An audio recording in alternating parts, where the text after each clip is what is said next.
Halo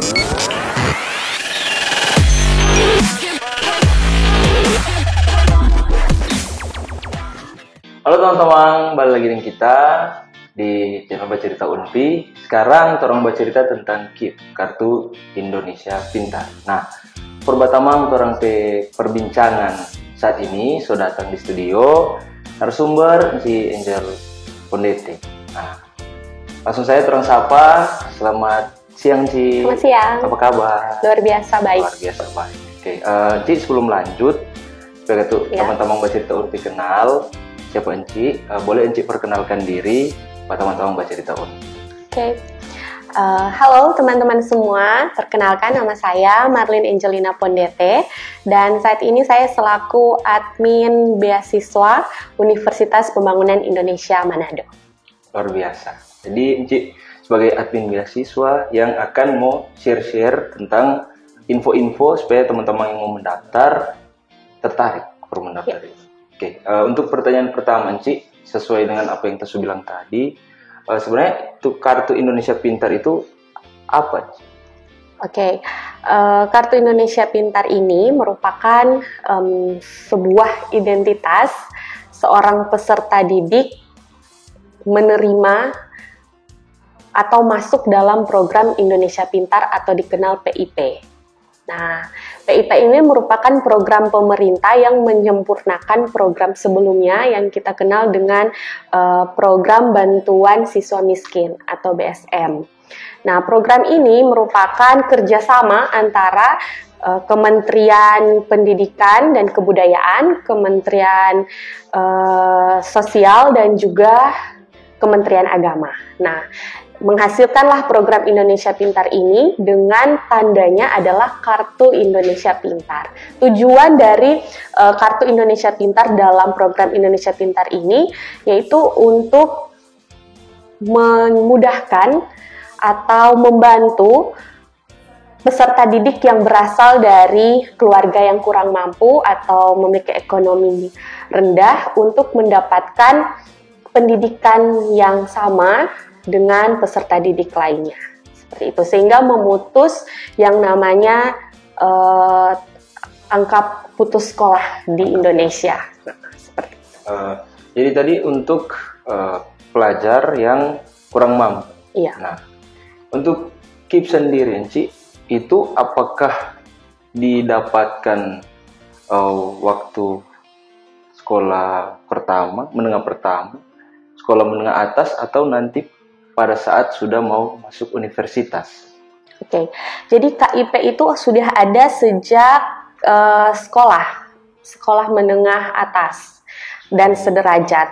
Kemudian dilanjutkan dengan KIP kuliah.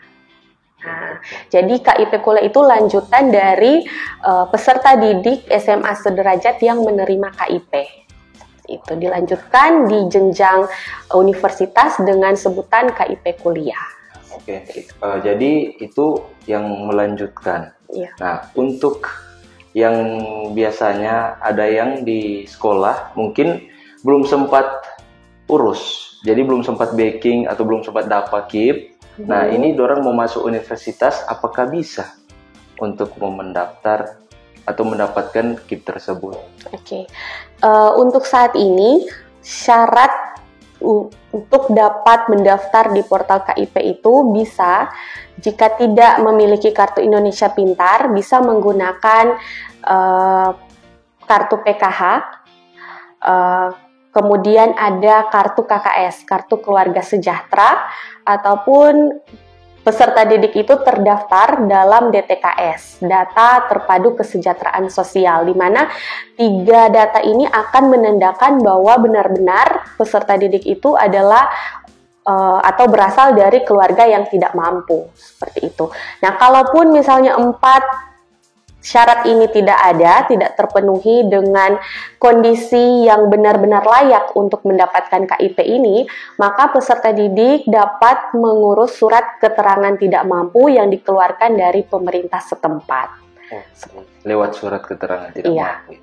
Oke, mungkin untuk next, orang masuk di Universitas Pembangunan Indonesia Manado di UNPI. Nah, bagaimana cara mendaftar sebagai ya pengguna KIP di UNPI itu mungkin ada berkas-berkas atau syarat-syarat apa? Oke. Untuk proses masuk menggunakan KIP kuliah ini, yang pertama perlu diketahui bahwa setiap peserta itu memiliki satu KIP. Hanya memiliki satu KIP. Nah, untuk masuk ini diawali dengan pendaftaran. Nah, pendaftarannya itu dapat dilakukan secara mandiri melalui online. Nah, jadi dia akan menggunakan dua link di sini, yaitu link pertama, link KIP kuliah, dan link dari Panitia Pendaftaran Mahasiswa Baru di Universitas Pembangunan Indonesia Manado. Yang pertama diisi adalah link KIP kuliah, itu kipkuliah.kemendikbud.go.id, bisa join di situ. Kemudian tampilannya nanti akan ada dua pilihan, yaitu daftar dan juga panduan. Nah, jika teman-teman masih kurang paham dan membutuhkan penjelasan secara rinci terkait dengan KIP kuliah ini, bisa akses menu panduan ini. Sehingga nanti bisa dibaca. Jika sudah dibaca dan dipahami dan sudah sesuai dengan syarat dan ketentuan yang ada, bisa lanjut masuk ke pilihan daftar. Nah, di pilihan daftar ini nanti akan diminta untuk memasukkan 3 nomor. Nomor induk kependudukan NIK, kemudian nomor induk siswa nasional NISN, dan nomor induk nomor pokok sekolah nasional NPSN. Nah, 3 nomor ini yang akan diisi dengan benar. Kemudian akan dilanjutkan dengan mengisi email dari peserta didik sendiri. Nah, email ini perlu diisi dengan benar, jangan sampai salah, karena nantinya nomor pendaftaran dan kode akses dalam pendaftaran KIP ini di portal akan dikirimkan melalui email tersebut. Nah, jadi biasanya berdasarkan dengan pengalaman yang ada, itu ada yang salah memasukkan email. Nah, jika salah memasukkan email, maka akan berakibat untuk mendaftar kembali itu sudah tidak bisa. Karena nanti walaupun sudah masukkan datanya NIK, NISN, NPSN dengan benar, di situ tampilannya akan tertulis bahwa peserta tersebut sudah pernah mendaftar sebelumnya.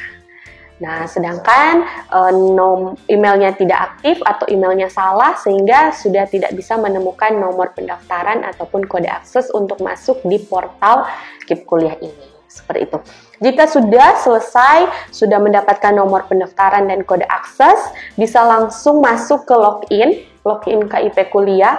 Di situ akan muncul portal, dan di portal ini silakan teman-teman mengisi data-data secara lengkap, mulai dari data pribadi, data identitas diri, data keluarga, kemudian data rumah, aset yang dimiliki, kendaraan, dan sebagainya itu terdata. Jadi itu dimasukkan, foto rumah, foto keluarga, satu keluarga dimasukkan di portal tersebut. Kemudian di pilihan akhir ada seleksi. Nah, jalur seleksi. Jalur seleksi ini nanti dipilih. Seleksinya macam-macam, ada SNMPTN, SBMPTN. Nah, untuk Universitas Pembangunan Indonesia Manado, silakan memilih jalur seleksi mandiri. Nah, untuk jalur seleksi mandiri ini nanti akan dibuka tanggal 8 Juni sampai dengan 31 Oktober 2022. Jadi saat ini belum bisa untuk memilih UNPI. Nah, nanti dibuka tanggal 8 Juni. Sambil menunggu dibukanya pilihan ini, silakan mengisi data-data dengan lengkap. Nah, silakan mengisi. Jika sudah terbuka, silakan pilih UNPI. Kemudian nanti ada pilihan 2, program studi. Nah, program studi pilihan ini yang diisi adalah program studi yang diminati. Tetapi kami menyarankan untuk dapat mengisi pilihan program studi yang pertama, karena biasanya yang akan dipilih dari universitas adalah pilihan program studi pertama pastinya. Nah, jadi di situ silakan dipilih apakah mau fakultas keperawatan, fakultas hukum, fakultas pertanian, fakultas ilmu sosial dan ilmu politik, fakultas sastra, dan juga fakultas teknik. Nah, silakan dipilih. Nah, untuk itu sambil menunggu yang tadinya itu dibuka seleksi Seleksi. mandiri dibuka, silakan bisa mendaftarkan diri di link pendaftaran mahasiswa baru. Nah, link pendaftaran mahasiswa baru yang dikeluarkan oleh panitia PK2MB Unpi itu diisi, nanti ada bagian pilihan beasiswa, silakan dipilih. Itu ada beasiswa KIP dan yayasan. Nah, silakan pilih beasiswa KIP karena itu nanti akan mempermudah panitia dalam mendata calon mahasiswa baru mana saja yang mendaftar menggunakan KIP. Nanti datanya itu akan di-save, kemudian akan dihubungi terkait dengan proses seleksi wawancara yang akan dilakukan oleh universitas. Seperti itu. Menarik sekali, Ci. Jadi untuk teman-teman bercerita Unpi, sambil menunggu tanggal 8 Juni tentunya dibuka pendaftaran seleksi mandiri, jadi segera daftarkan, tentunya lengkapi data, dan jangan lupa pilih beasiswa KIP. Karena ya luar biasa, Unpi juga membantu program pemerintah dengan tentunya mengadakan KIP di Universitas Pemuda Indonesia Manado. Nah, mungkin mau tanya sedikit, Anci. Untuk tadi ada beberapa seleksi yang ada. Ya. Nah, untuk nanti mungkin apakah ada survei yang turun langsung mungkin untuk kayak memeriksa apakah yang diterima ini itu sesuai, itu memang sudah tepat sasaran atau bagaimana? Oke, ya itu pasti ada. Ya, itu pasti ada. Mulai dari seleksi wawancara secara internal dari universitas itu nanti setelah seleksi akan diminta bukti pendukung, foto rumah, tampak depan dan dalam bersama dengan keluarga. Nah, itu dikirim. Kemudian juga nanti akan ada peninjauan lapangan dari LLDikti wilayah 16. Itu timnya berbeda-beda setiap tahun. Jadi nanti mereka akan datang tanpa ada pemberitahuan. Nah, jadi mereka akan datang turun langsung sesuai dengan alamat lengkap yang terdaftar di portal KIP itu. Mereka akan turun dan melihat kondisi keluarga penerima KIP ini sendiri seperti apa secara langsung. Jadi memang itu sebelum dikeluarkan atau dicairkan bantuannya. Jadi sebelum diterima itu ada survei lapangan langsung dari pusat. Supaya tepat ya sasaran. Iya, benar. Jadi Enci, masih tentang KIP di Universitas Pemuda Indonesia Manado, dari serangkaian informasi yang ada, terus mau cerita untuk yang misalnya Somaso. Misalnya dia Somaso, sudah apa? Nah, apa saja sih Enci yang akan diperoleh tentunya ketika peserta didik itu sudah menjadi pengguna Kartu Indonesia Pintar Kuliah? Oke. Jadi untuk Kartu Indonesia Pintar atau KIP kuliah ini penerimanya akan mendapatkan 2 bantuan biaya. Yang pertama biaya pendidikan dan yang kedua biaya hidup. Nah, yang pertama untuk biaya pendidikan. Biaya pendidikan ini diberikan secara langsung kepada perguruan tinggi yang bersangkutan. Sesuai dengan ketentuan yang ada, melihat dari akreditasi program studi yang dipilih oleh peserta didik tersebut. Jadi misalnya untuk program studi akreditasi A, dia maksimal 12 juta bantuannya. Kemudian kalau program studi akreditasi B itu maksimal 4 juta rupiah. Dan program studi akreditasi C itu maksimal Rp2.400.000. Nah, jadi berbeda-beda untuk jumlah dari bantuan yang diberikan untuk biaya pendidikan sesuai dengan akreditasi program studi. Itu per apa ya? 12 juta per semester? Iya, per semester. Oh, 12 juta per semester, 4 juta per semester, Rp2.400.000 per semester. Seperti itu. Kemudian ada yang kedua ada biaya hidup. Nah, bantuan biaya hidup ini akan diberikan langsung kepada penerima. Jadi dalam hal ini mahasiswa. Nah, akan diberikan langsung kepada mahasiswa Dan ini akan disalurkan melalui buku rekening yang dikeluarkan secara langsung oleh pemerintah. Jadi ada buku rekening khusus untuk menerima bantuan biaya hidup ini. Nah, untuk bantuan biaya hidup ini jumlahnya itu berdasarkan dengan klaster wilayah dari universitas atau perguruan tinggi tersebut. Itu jadi kalau Universitas Pembangunan Indonesia Manado yang terletak di wilayah Manado, Sulawesi Utara, itu mendapatkan bantuan biaya hidup 950.000 per orang per bulan. Per bulan? Iya, jadi membantu. Iya, itu hitungannya per bulan dan nanti dikirimkan atau dicairkan langsung di buku rekening masing-masing penerima. Oke, sangat menarik kan Ci. Tentunya dengan biaya yang sudah dibantu di bidang akademik tentunya, lalu ada biaya untuk kebutuhan sehari-hari yang kalau masuk di UNPI ya 900-an, hampir 1 juta, sangat membantu sekali. Mungkin Ci, kita mau balik lagi di pembiayaan perkuliahan, apakah itu seluruh atau ada yang tidak dibiayai sesuai dengan ketentuan yang ada?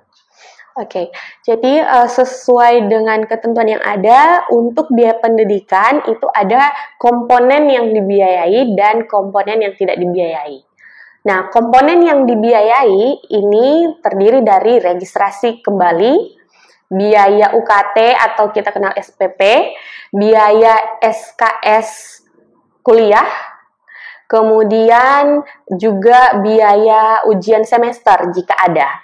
Kemudian biaya ujian akhir sampai pada yudisium. Nah, itu biaya yang dibiayai oleh biaya pendidikan KIP kuliah. Dan ada komponen yang tidak dibiayai. Nah, komponen ini terdiri dari biaya mahasiswa yang bersifat pribadi. Ya, ini contohnya seperti alma mater. Alma mater itu kan menjadi milik pribadi. Alma mater, kemudian kalau di Fakultas Keperawatan di UNPI itu ada seragam praktek, baju lab, dan juga nursing kit.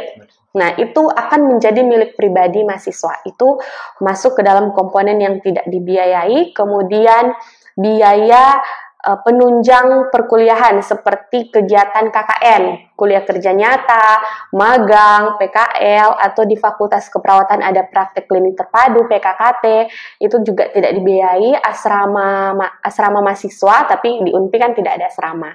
Ya, dan juga biaya saat penelitian oleh mahasiswa sendiri di lapangan itu masuk ke dalam komponen yang tidak dibiayai KIP kuliah. Iya, jadi untuk KIP sendiri memang ada yang dibiayai dan tidak. Jadi tidak serta-merta semuanya dibiayai. Jadi teman-teman juga yang ingin mendaftar tentunya itu harus mengerti ya, supaya tidak ada miskomunikasi ke depan. Oke. Jadi Enci, ya kita mau lanjut. Mungkin untuk peserta KIP sendiri, kewajibannya itu apa-apa saja Enci? Untuk yang sudah memegang KIP, apakah memiliki kewajiban tertentu mungkin yang harus dilaksanakan? Iya, pastinya ada. Nah, jadi yang untuk peserta KIP pastinya wajib mengikuti setiap proses dan aturan yang berlaku di universitas. Kemudian yang kedua juga wajib untuk menjaga etika atau attitude selama proses perkuliahan. Dalam hal ini tidak melakukan tindakan yang merugikan diri sendiri, orang lain, bahkan lebih khusus universitas atau perguruan tinggi. Seperti itu. Kemudian juga wajib untuk menyelesaikan studi. Kalau untuk sarjana itu selama 8 semester. Nah, selama 8 semester itu wajib untuk diselesaikan proses perkuliahannya. Oke, baik. Jadi seperti informasi yang tadi ada kewajiban. Nah, mungkin setelah bicara kewajiban, kamu bercerita konsekuensi atau bagaimana atau hal apa yang mengakibatkan itu KIP dihentikan. Ya, memang berdasarkan pengalaman yang ada yang seperti itu. Jadi ada KIP yang setelah diterima, setelah berproses kurang lebih 1 semester, bahkan ada yang sudah semester atas tetapi melanggar, maka secara otomatis KIP kuliahnya diberhentikan. Itu mutlak menjadi tanggung jawab dari universitas sendiri dan juga peserta. Nah, di sini ada hal-hal yang perlu diperhatikan jika KIP itu diberhentikan. Penyebabnya antara lain, pertama karena pastinya tidak berproses. Ya, tidak berproses perkuliahan, kemudian menikah, selama proses perkuliahan menikah, kemudian habis itu IPK kurang dari 3 ya. Mereka kurang dari 3, kemudian mengambil cuti. Nah, ya mengambil cuti, kan pasti otomatis kalau mengambil cuti, kemudian tidak berproses, nah itu akan lebih dari 8 semester. Jadi itu akan diberhentikan. Kemudian juga saat sudah memilih dan berproses di Universitas Pembangunan Indonesia Manado, kemudian pindah ke perguruan tinggi yang lain atau mengikuti seleksi pekerjaan yang lain dan lolos seperti itu. Nah, itu secara otomatis KIP kuliah diberhentikan. Seperti itu. Jadi untuk teman-teman, informasi ini sangat menarik, sangat bermanfaat tentunya. Jadi untuk yang sudah mendapatkan ataupun yang nanti akan mendapatkan, kiranya diperhatikan agar supaya menyelesaikan studi dan tidak diberhentikan untuk kartu Indonesia Pintar. Nah, Ci mungkin kita melompat kembali supaya teman-teman baca cerita lebih jelas. Nah, untuk KIP sendiri, untuk peserta KIP sendiri, apakah mereka bebas untuk menentukan fakultas atau jurusan yang akan diambil atau memang sudah ditentukan? Mungkin ini pertanyaan yang lebih menjurus ke yang sudah memegang KIP sebelumnya. Okay. Untuk pilihan jurusan itu bebas sesuai dengan minat dari peserta didik atau calon mahasiswa baru ini. Seperti itu. Jadi selama program studi itu terakreditasi, itu bebas memilih jurusan atau program studi yang ada di Universitas Pembangunan Indonesia Manado. Yang penting memenuhi syarat itu bisa dipilih. Iya. Mungkin pertanyaan terakhir untuk Universitas Pembangunan Indonesia Manado sendiri, seberapa banyak peserta KIP yang bisa diterima? Nah, kalau untuk pertanyaan ini, memang kami belum bisa menjawab jumlah secara pasti berapa banyak yang akan diterima. Karena setiap institusi atau perguruan tinggi pasti menunggu kuota dari kuota yang tadi saya sebutkan itu dari LLDT. Nanti itu akan ditentukan kuotanya berapa banyak. Nah, untuk itu dalam proses penjaringan KIP kuliah ini nanti akan ada seleksi seperti yang saya sebutkan tadi, seleksi secara internal dari institusi. Nanti akan memilih kira-kira siapa saja yang memang layak untuk dibantu menggunakan kartu Indonesia Pintar ini yang nantinya akan masuk ke kuota yang ditentukan oleh LLDT. Nah, jika nanti kuotanya ternyata kuotanya lebih sedikit yang diberikan dari jumlah peserta, maka peserta yang lolos seleksi itu akan masuk ke dalam beasiswa yayasan. Sesuai dengan syarat dan ketentuan yang ada berdasarkan dengan ketentuan dari Rektorat Universitas Pembangunan Indonesia Manado. Jadi seinformasi itu ada kuota, jadi manfaatkan sebaik mungkin agar teman-teman bisa mendapatkan atau masuk dalam kuota KIP yang ada di UNPI tentunya. Tapi ya jangan berkecil hati karena masih ada kuota untuk beasiswa universitas atau yayasan. Jadi tetap optimis, semoga kalian bisa terdaftar untuk memegang kartu Indonesia Pintar. Masih suka mau baca cerita, Ci? orang masih suka mencerita, tapi sekali lagi waktu membatasi. Ya. Mungkin terakhir mungkin dari Enci, tips apa saja bagi peserta KIP kuliah? Oke.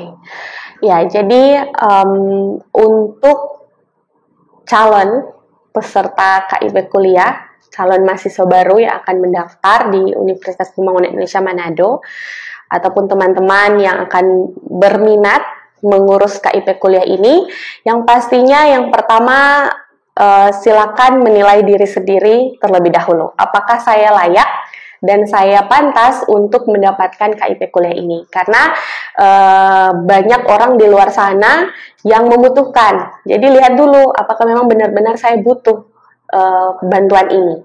Nah, jika sudah, maka jangan berkecil hati. Pemerintah telah memberikan bantuan, harapan kepada teman-teman semua agar tidak putus sekolah. Jadi silahkan mempergunakan kesempatan yang ada, dan jika sudah diterima, ya silakan menggunakan kesempatan itu dengan baik. Jadi ketika sudah mendapatkan kesempatan itu, bertanggung jawablah dengan hal tersebut sampai pada akhirnya, sehingga dapat menyelesaikan kuliah dengan baik. Seperti itu. Jadi, baik, terima kasih Enci atas waktu dan kesempatan, terus informasi yang sangat mungkin bermanfaat bagi kita semua tentunya, apalagi untuk teman-teman Bacerita Unpi yang mungkin ingin mengurus beasiswa tapi belum mendapatkan informasi. Terima kasih banyak. Oke, teman-teman Bacerita Unpi, nanti terang buku dapat di video selanjutnya.